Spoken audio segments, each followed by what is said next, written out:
Hello friends, எல்லோரும் எப்படி இருக்கீங்க? வெல்கம் டு சுவையின் மாரி சேனல். இன்றைக்கி கருப்பு சுண்டல் குழம்பு தான் செய்ய போகிறோங்க. கிழங்கு கத்திரிக்காயெல்லாம் போட்டு செய்ய போகிறோம். இப்போது இது நம்ம நைட்டு ஊற வச்சிடணும். நைட்டு ஊற வச்சோம்னா தான் சுண்டல் நல்லா ஊறி வேக வைக்கிறதுக்கு நல்லாயிருக்கும். இப்போ இதில் நான் 1 டம்ளர் கருப்பு சுண்டல் எடுத்துருக்குறேங்க. இதை நல்லா தண்ணி ஊற்றி நல்லா ஊற வச்சிடலாம். பாருங்கள், 4-5 டைம் நல்லா கழுவி ஊற வச்சிருக்கிறோம். இது நல்லா ஒரு நைட்டு நல்லா ஊறட்டும். இதுக்கு ஒரு பிளேட் போட்டு மூடி வச்சிடலாம்.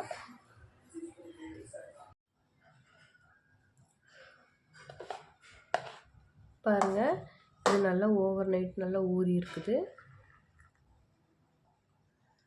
சுண்டைக்காயை ஊற வைக்கிறதுக்கு முன்னாடியே நம்ம நல்லா சுத்தமாக கழுவி தான் ஊற வச்சுருக்கோம். அந்த தண்ணியை அப்படியே ஊற்றினாலும் ஊற்றிக்கலாங்க.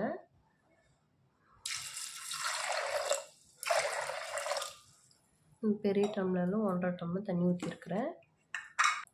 கொஞ்சமாக உப்பு போட்டு இது நல்லா ஒரு 5 விசில் வரட்டுங்க.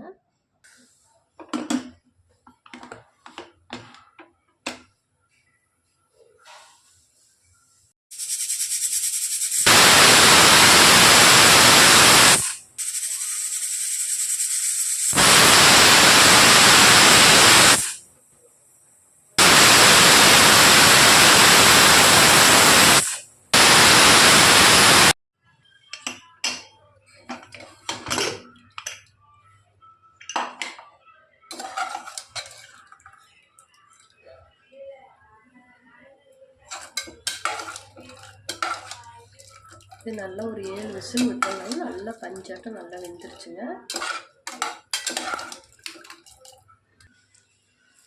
மல்லி 1 ஸ்பூன், சீரகம் ஒரு 1/4 டீஸ்பூன், சோம்பு ஒரு 1/4 டீஸ்பூன், மிளகு ஒரு 1/2 ஸ்பூன் போட்டுக்கலாங்க.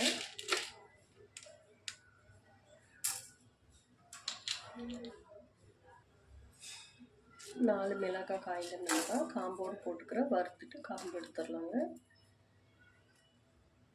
ஒரு பட்டை, ஒரு கிராம்பு லேசாக வறுத்துக்கலாம்.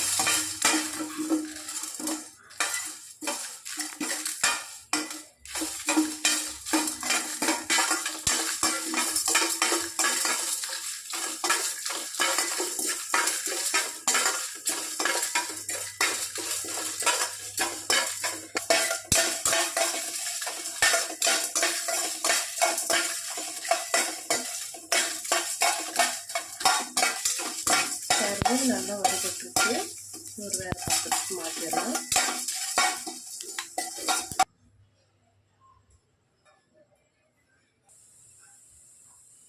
சின்ன வெங்காயம் ஒரு 6 பூண்டு, இஞ்சி ஒரு 2.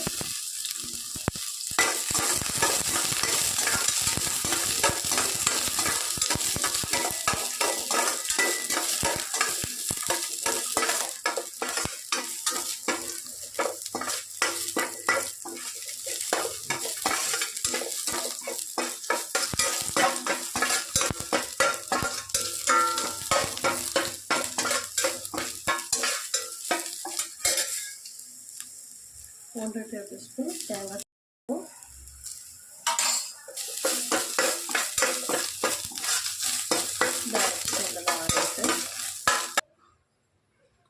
பாருங்கள், நான் 2 உருளைக்கிழங்கு கத்திரிக்காய் எடுத்துருக்குறேன். நம்ம எப்பவுமே மசாலாலாம் வதக்கி வச்சுட்டு அரைச்சி எடுத்துட்டு தான் நம்ம காய்கறி கட் பண்ணணும். ஏன்னா கத்திரிக்காய் காரில் அடிக்கும். உருளைக்கிழங்கு பிரச்சனை இல்லை, கத்திரிக்காய் காரில் அடிக்குங்க. அதனால் எப்பவுமே நம்ம மசாலாலாம் வதக்கி அரைச்சிட்டு கத்திரிக்காய் குழம்பு தாளிக்கும் போது கட் பண்ணால் போதும். இப்போ இதை கட் பண்ணி எடுத்துடலாம்.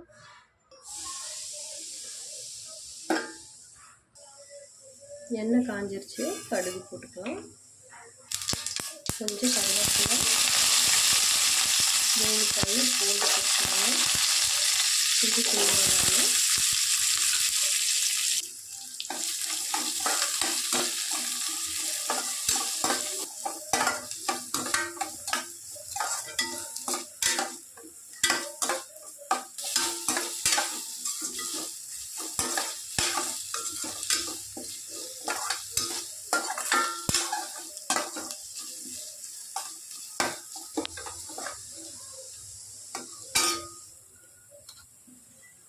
ஒரு 2 தக்காளி பொடியாக கட் பண்ணி வச்சுருக்கோங்க, அதையும் போட்டுடலாம்.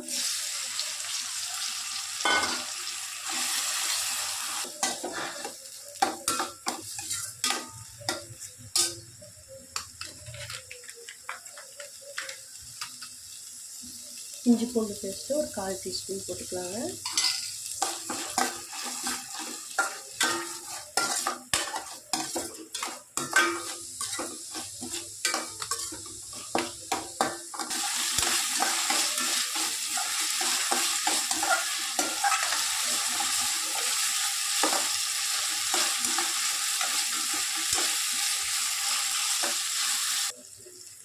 மஞ்சள்தூள் ஒரு 1/4 டீஸ்பூன் மஞ்சள்தூள் போட்டுக்கலாங்க. குழம்பு மிளகாத்தூள் 1 ஸ்பூன் போட்டுக்கலாம். போட்டது நல்லா கலரி விட்டுருங்க.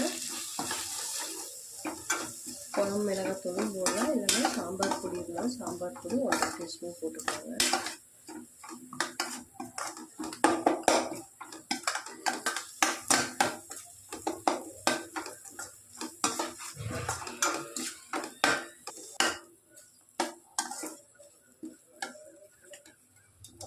உருளைக்கிழங்கு போட்டாச்சுங்க.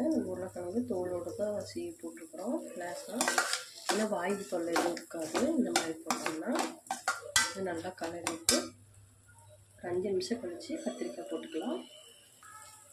கொஞ்சம் பெருங்காயத்தூள்,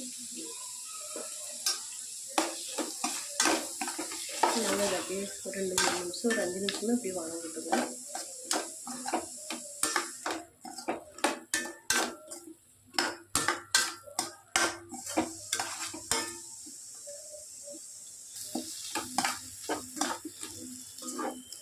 உருளைக்கிழங்கு நல்லா 2 நிமிஷம் வணங்கிடுச்சு. கத்திரிக்காய் கட் பண்ணி வச்சுருக்கோம் பாருங்க, அதையும் போட்டுடலாம்.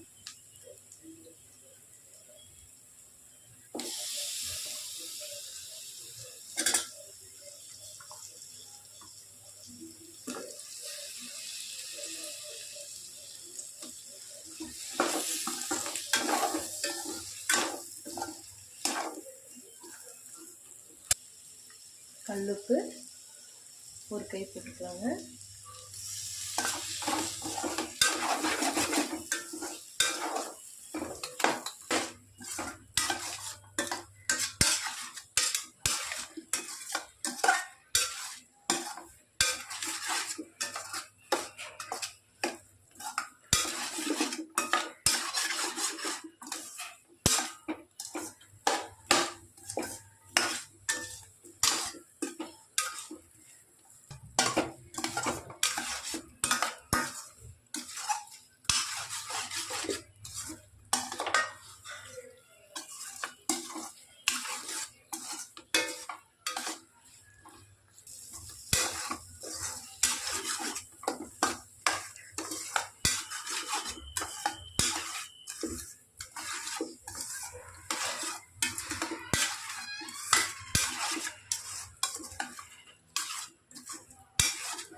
இப்போ வேக வச்சுருக்கேன் அந்த சுண்டல் போட்டுடலாங்க.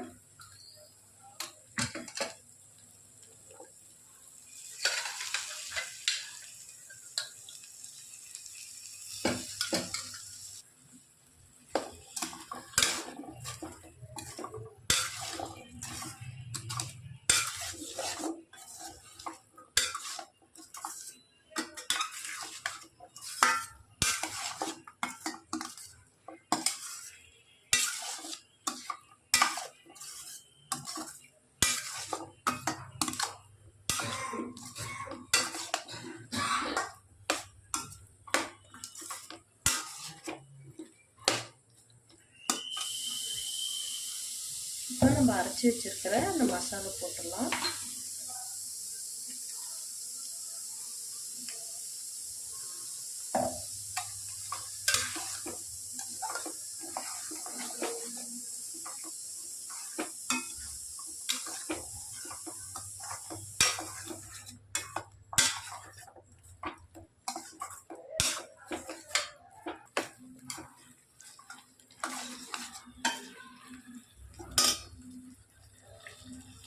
மிக்சியில் அரைச்சோம் பாருங்கள், அதில் தண்ணி ஊற்றி குக்கரில் சுண்டல் வேக வச்ச தண்ணி எல்லாமே நம்மளுக்கு எந்த அளவு தண்ணி வேணுமோ அந்தளவு ஊற்றி விடலாங்க.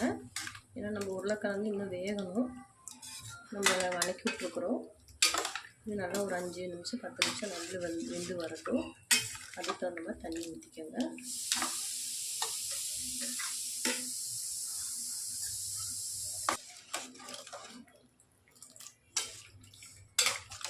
இது நல்லா ஒரு 10 நிமிஷம் வெந்து வரட்டும். மூடி போட்டு மூடி விடலாம்.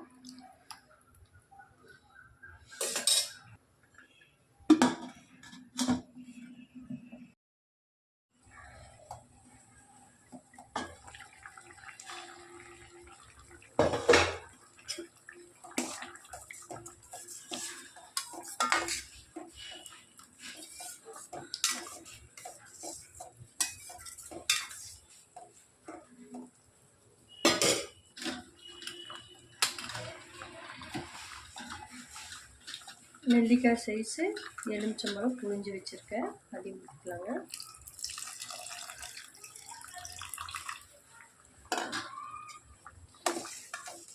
இது நல்லா ஒரு 5 நிமிஷம் மாத்திரம் கொதி வரட்டும். கொஞ்சம் மல்லித்தலை போட்டு மூடி வச்சிடலாங்க.